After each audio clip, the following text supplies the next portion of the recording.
একজন কি মুক্তিযুদ্ধের নাম ভাঙাইছে, ইসলামের নাম ভাঙাইছে বা মুক্তিযুদ্ধের নাম ভাঙাইছে, সে খারাপ কাজ করছে, এর জন্য সমস্ত মুক্তিযুদ্ধ খারাপ হয়ে গেল। এটা তো রাজাকারের বাচ্চারা বলে। ওই যে আমার কথাটা শুনেন, কিন্তু রাজাকারের বাচ্চারা বলে। আমার কথাটা শুনবেন। কিন্তু এই কথাটা বলছেন শুধু এই রাজাকারের বাচ্চা ইস্যুতেই কিন্তু এত বড় অভ্যুত্থানের ঘটনাটা ঘটেছে যে না, রাজাকারের বাচ্চারা বলে এখনো ঢাকা বিশ্ববিদ্যালয়ের গোলাম আজমের ছবি টাঙ্গায়। এরা রাজাকারের বাচ্চা, এরা বাংলাদেশ মানে না। এই ছেলেটা রাহিদ ইসলাম বলল। এখন আমি এদেরকে, মানুষ বলে আপনি এদেরকে তো বকেন কেন? না, আমি তো এদেরকে আদর করি। এদের বাপের চেয়ে আমি 15 বছর বয়সে বড়। এদের বাপের বয়স 60 বছর, আমার বয়স 78, আমি 18 বছরের বড়। ওদের বাপ মুক্তিযুদ্ধে যায় নাই, মুক্তিযুদ্ধের সময় ওদের মাকে বিয়া করে নাই, ওদের জন্ম তো পরে। ওই ছেলেটার বয়স 26 বছর। 26 বছর না, আমি তো 40 বছর আগে আমি এদেশে এমপি হয়েছি। 40 বছর আগে আমি ফজলুর রহমান এমপি হয়েছি। 54 বছর আগে আমি মুক্তিযোদ্ধা কমান্ডার ছিলাম। 1200 মুক্তিযোদ্ধা আমি কমান্ডার ছিলাম। হাজারে হাজারে মুক্তিযোদ্ধা ফজলুর রহমানের নেতৃত্বে চলছে। আমার নাম শুনলে রাজাকাররা 7 মাইল দূর থেকে দৌড়ায় চলে গেছে। এখন এই ছেলেটা কথা, যদি মুক্তিযুদ্ধের কথা যদি এই ছেলেটার মুখ থেকে আমার শুনতে হয়, যে ছেলেটা 500 বা 600 বা 700 ছেলের নেতৃত্ব দিয়া তাদেরকে হত্যা করায় বলি আর শহীদ করায় বলি 5ই আগস্টে, আর শত শত ছেলেকে আহত করায় বলি 5ই আগস্টে, জাতীয় দিবস পালন করার আগে যে ছেলেগুলা জায়গা কক্সবাজারে আনন্দ ফুর্তি করার জন্য, এদের কথা আমার শুনতে হবে এবং মানতে হবে। এদেরকে একটা গালি আমি দিব না। আমি ফজলুর রহমানের কাছে যেতে চাই, বিএনপি চেয়ারপারসনের উপদেষ্টা। অনেক ধন্যবাদ, আপনি আমাদের সাথে যুক্ত হয়েছেন। এখানে মাহবুব কামাল একটা কথা বলেছেন, সেখান থেকে শুরু করি। যে যখন মুক্তিযুদ্ধ সকল কিছু স্মারক ভাঙচুর করা হচ্ছে, সেখানে মুক্তিযুদ্ধ সংশ্লিষ্ট সকল কিছু বিলুপ্ত করে ফেলা হচ্ছে, তখন বিএনপির যে প্রতিবাদটা করার কথা ছিল, বিএনপি সেখানে অংশগ্রহণ করার কথা ছিল না, কিন্তু সবই বিএনপি করেছে। আপনি কিছু বলতে চান কিনা? আপনাকে অসংখ্য ধন্যবাদ। যারা শুনছেন তাদেরকে আমার সালাম। আর কামাল ভাই যিনি এতক্ষণ কথা বলেন, মাহবুব কামাল ভাই, দীর্ঘদিন যাবত ওনাকে আমি জানি এবং চিনি। মেনলি উনি আসবেন, ওনার কথা শোনার জন্যই আমি এসেছি। আমার আজকে 10-12 দিন যাবত শরীরটা ভালো যাচ্ছে না, জ্বর যাচ্ছে, প্রতিদিন জ্বর হয়। তারপর আপনারা দেখেছেন আমি এসেছি। দেখেন, মুক্তিযুদ্ধ যখন বলবেন আপনি আমার কাছে, আমি ওনার সম্পর্কেও জানি। আমি কিন্তু মুক্তিযুদ্ধ 26শে মার্চের মুক্তিযুদ্ধ না, আমি কিন্তু মুক্তিযুদ্ধ 26শে মার্চের অনেক আগে, যেদিন বিএলএফ হয়েছে, বিশেষ করে 69-এর গণঅভ্যুত্থানের পরে বিএলএফ খুব দ্রুত গতিতে চলছিল। সেই বিএলএফ এর প্রধান যিনি নেতা, মেইনলি তার নাম জনাব সিরাজুল আলম খান। উনি আমার লিডার। আমি চিন্তায়, কিন্তু উনি ছাত্র রাজনীতি আমার লিডার। 116 নম্বর ইকবাল হল, এখানে থাকতেন ছাত্রলীগের জেনারেল সেক্রেটারি, জাতীয় 4 ছাত্র নেতার একজন, তার নাম শাহজাহান সিরাজ। বৃহত্তর ময়মনসিংহে বাড়ি হওয়ার কারণে আমি ওনার খুব প্রিয় কর্মী ছিলাম। কাজে আমি এত কিছু দেখেছি মুক্তিযুদ্ধ সম্পর্কে, প্রথম থেকে শুরু হয়ে আমি অনেক বলছি কথাগুলা। জাতীয় সঙ্গীত কিভাবে হলো, পতাকা কিভাবে হলো, কিভাবে শিবনারায়ণ দাস আনোয়ারা হোটেলে 8 আনার ভাত খায় সারা রাত পতাকাটা আঁকলেন, কুমিল্লা শিবনারায়ণ দাস। কিভাবে জাহিদুর রহিমকে দিয়ে সিরাজুল আলম খান বললেন, জাহিদ ভাই সোনার বাংলা আমি তোমায় ভালোবাসি গানটা গান, উনি গাইলেন। পরে বললেন, ধনধান্যে পুষ্পে ভরা আমাদের এই বসুন্ধরা, এই গানটা একটু গান। পরে উনি শুনে বললেন, দুইটাই তো ভালো, তবে একটা তো হলো বিশ্বকবি রবি ঠাকুরের, ওইটা আবেগ অনেক বেশি। আমার মনে হয় এটাই বেটার হবে জাতীয় সঙ্গীত হিসাবে, তবে বঙ্গবন্ধুর সঙ্গে কথা বলতে হবে। আমি কথাটা এই কারণে বলি যে এই জিনিসগুলো পর্যন্ত আমি দেখছি। আমি নেতা ছিলাম না, আমি সিরাজুল আলম খান সাহেব এখানে বসতেন, চেয়ারে বসতেন না উনি, কিন্তু পত্রিকা, মাহবুব ভাই জানেন, পত্রিকার পাতা বিছায় নিচে বসতেন। আমি হইলাম দরজার বাইরের কর্মী ওনার, নট দরজার ভিতরের। কিন্তু আমি এই ফজলু করে এইটুক ডাক দিত আমাকে। আমি উনি কতগুলো ভাত খাইতেন কি প্লেটের মধ্যে সব কইতে পারব।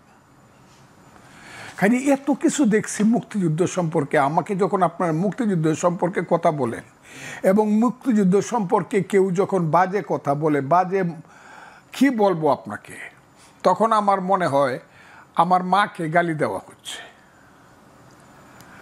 তখন আমার মনে হয় আমার জীবনের সমস্ত বিশ্বাসকে হরণ করা হচ্ছে। এই যে ছেলে পেলেগুলা মুক্তিযুদ্ধ নিয়ে কথা বলে, কালকে না পরশুদিন এই ছেলেটা রাহিদ ইসলাম বলল।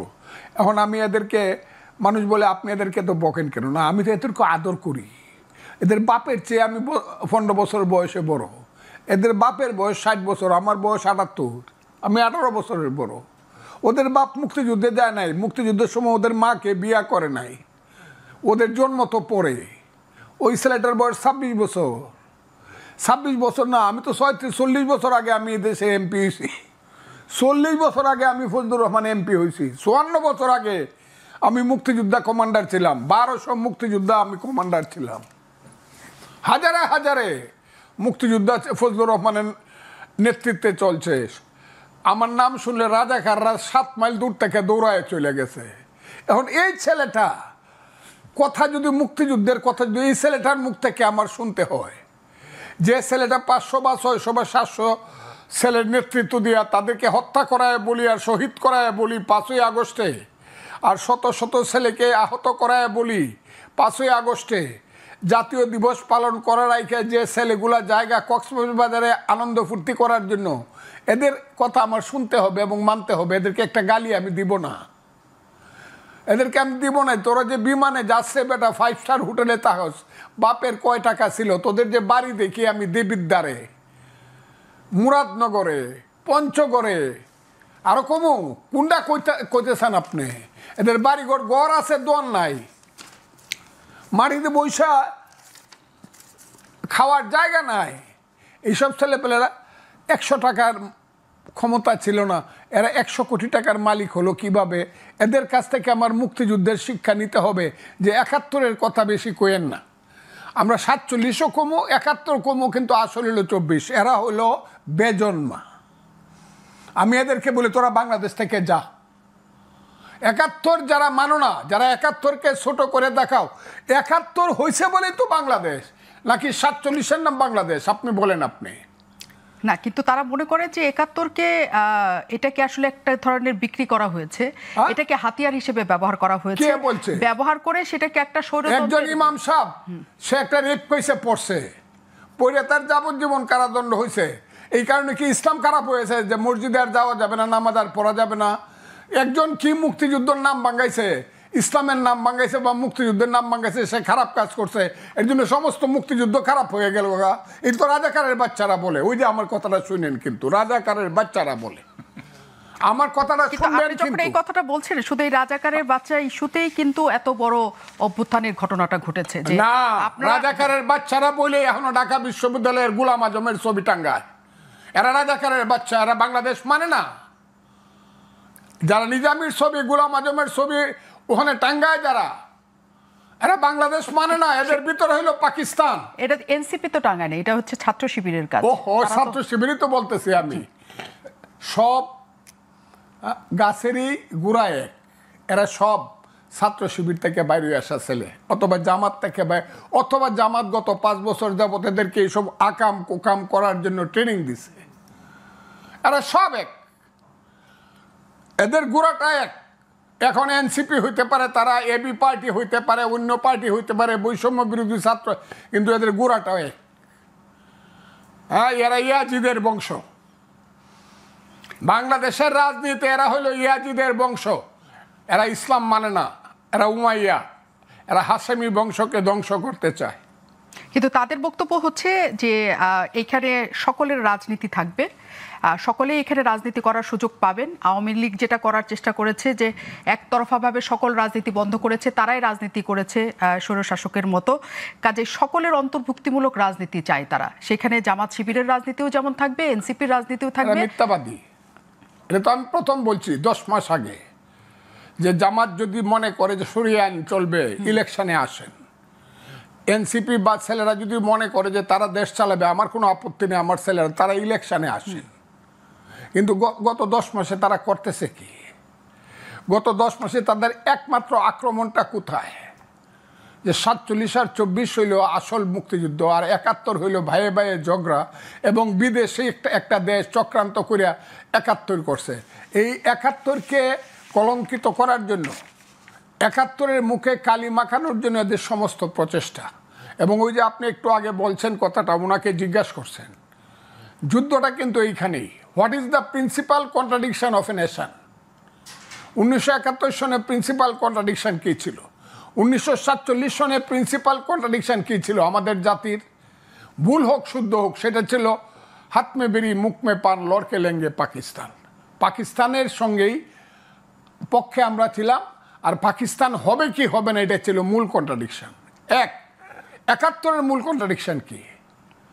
71-এর মূল কন্ট্রাডিকশন ছিল মুক্তিযুদ্ধ সঠিক না বেঠিক, পাকিস্তানি থেকে যাবে না মুক্তিযুদ্ধ করে বাঙালি জাতির একটা 1000 বছর পরে বাঙালি জাতির একটা জাতিরাষ্ট্র হবে।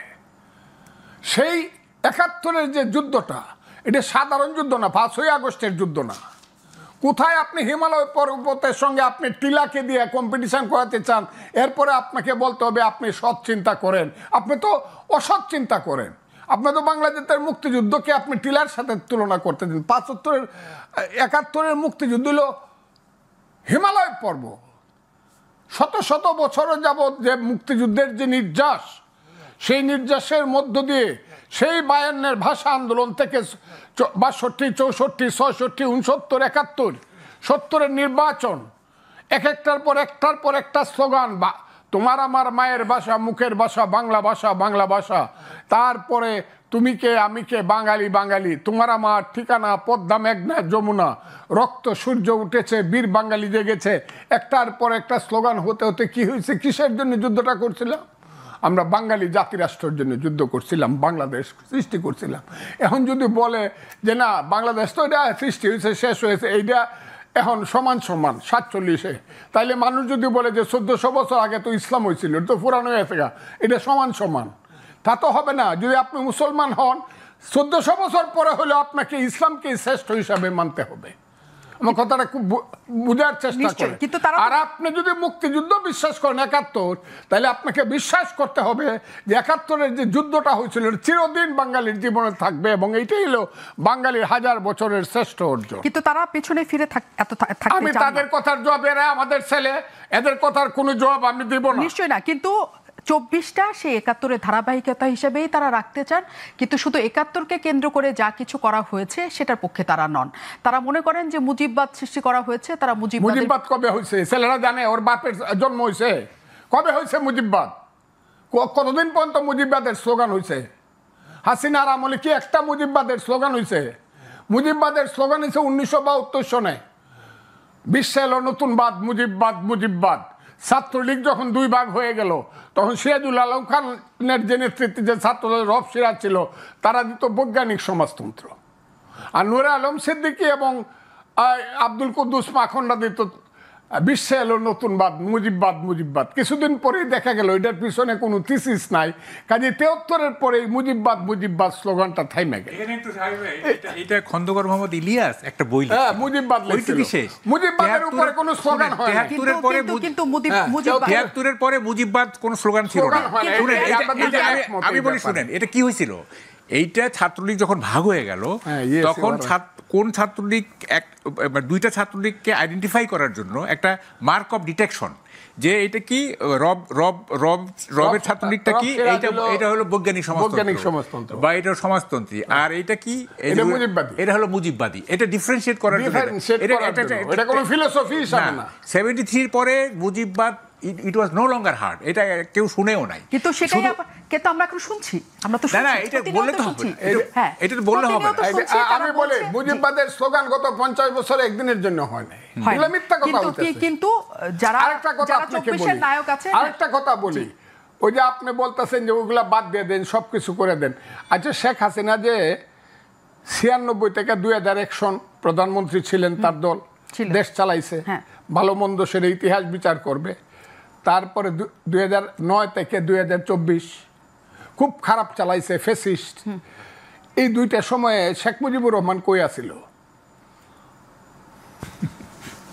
কোথায় শেখ মুজিবুর রহমান কোথায় ছিল? বাংলাদেশে লুকায় আসছিল এবং অন্তরালে তাকে শেখ হাসিনাকে পরামর্শ দিত? বলেন, আপনি বলেন। যদি তাই না হয় তাহলে শেখ মুজিবের উপর অত্যাচারটা শেখ হাসিনার চেয়ে, শেখ হাসিনা যদি অন্যায় করে তাকে ফাঁসি দেন বিচার করে। নিশ্চয়ই, কিন্তু আমার কথাটা শোনেন। জি, শেখ মুজিবের মাথার উপরে উঠে প্রস্রাব করলেন।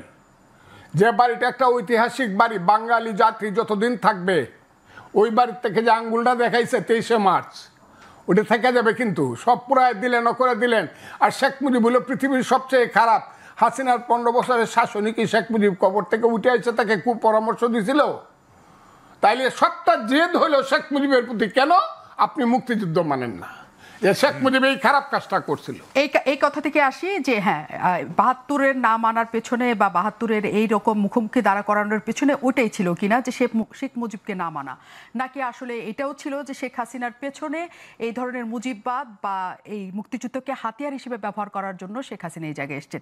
এই তর্কটা এসছে এই কারণে, কারণ ২৪-এর বর্ষপূর্তিতে আমরা যেসব দৃশ্য দেখেছি এবং গেল ১ বছর যাবৎ যা কিছু হচ্ছে তা কোনোভাবেই দুটোকে সমান্তরালে রাখার মতো হচ্ছে না। কেন এমন হচ্ছে?